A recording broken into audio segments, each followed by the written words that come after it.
Assalamualaikum warahmatullahi wabarakatuh. Selamat pagi anak-anakku semuanya. Kelas 1 SD Mutual, kelas Ar-Rahman, Ar-Rahim, Al-Malik, dan Al-Qudus, yang semuanya Pak Guru sayangi dan Pak Guru banggakan tentunya, karena kalian semuanya adalah anak-anak hebat, anak-anak cerdas, dan anak-anak yang masih punya semangat untuk tetap dan terus belajar. Bagaimana anak-anak? Masih semangat kan belajar? Iya, harus tetap semangat. Nah, anak-anak, pada kesempatan pagi ini kita akan belajar melanjutkan pelajaran yang telah lalu, yang Pak Guru jelaskan tentang kata petunjuk, yaitu kata petunjuk ini dan kata petunjuk itu. Anak-anak tentunya masih ingat kata petunjuk ini digunakan untuk menunjukkan benda-benda yang berada di dekat dengan kita. Sedangkan kata penunjuk itu digunakan untuk menunjukkan benda-benda yang jauh dengan kita. Nah, kata penunjuk itu akan kita gunakan dalam sebuah kalimat, dalam sebuah cerita, yang mana cerita itu menunjukkan petunjuk tentang melakukan sesuatu. Nah, contohnya seperti ini anak-anak, ya. Itu adalah rak buku. Rak buku itu tampak tidak rapi. Buku tertata dengan tidak rapi. Maka aku ingin menjadikan rak buku itu menjadi lebih rapi. Nah, tatalah buku sesuai dengan tinggi buku yang lain, ya. Kemudian pilihlah buku-buku yang sepadan. Nah,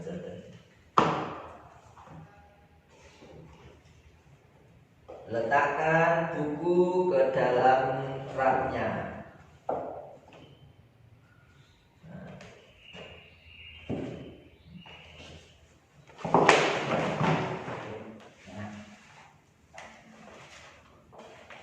Kita samakan tinggi buku dengan yang lainnya.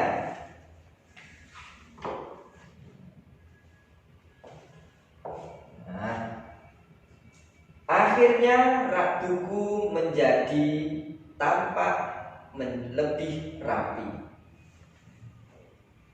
Ini adalah tempat bonekaku.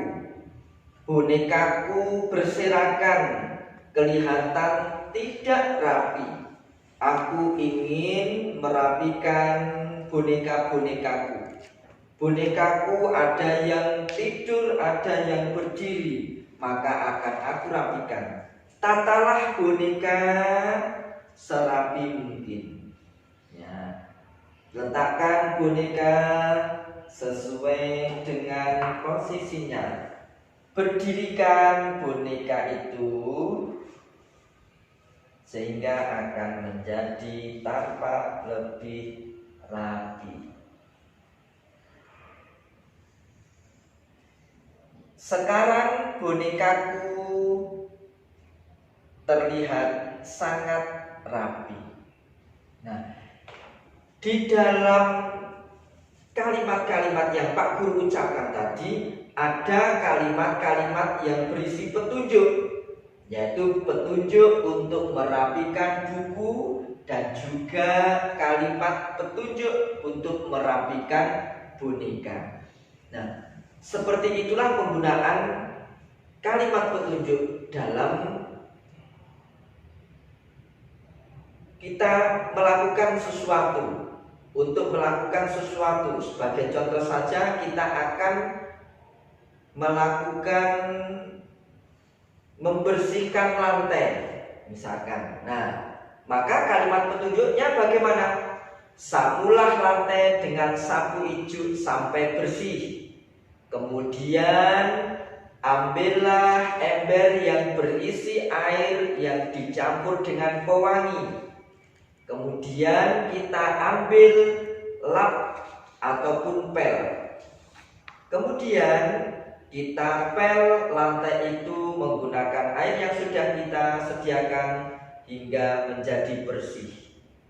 Kemudian yang terakhir, kita keringkan lantai itu dengan kain yang kering. Sekarang lantai akan menjadi bersih. Nah, seperti itu anak-anak, contoh-contoh kalimat petunjuk yang bisa kita gunakan untuk menunjukkan cara-cara melakukan sesuatu.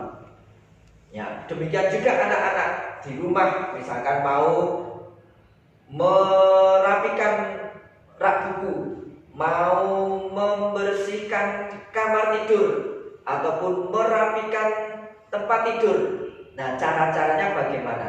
Kita bisa menggunakan kalimat petunjuk untuk menunjukkan cara-cara merapikan kamar tidur, membersihkan kamar mandi, membersihkan ruang tamu, menyapu halaman, mencuci baju, ataupun juga menata rak sepatu, dan seterusnya. Kita bisa menggunakan kalimat petunjuk yang jelas, kalimat petunjuk yang tepat, yang bisa dipahami ketika kita melakukan sesuatu.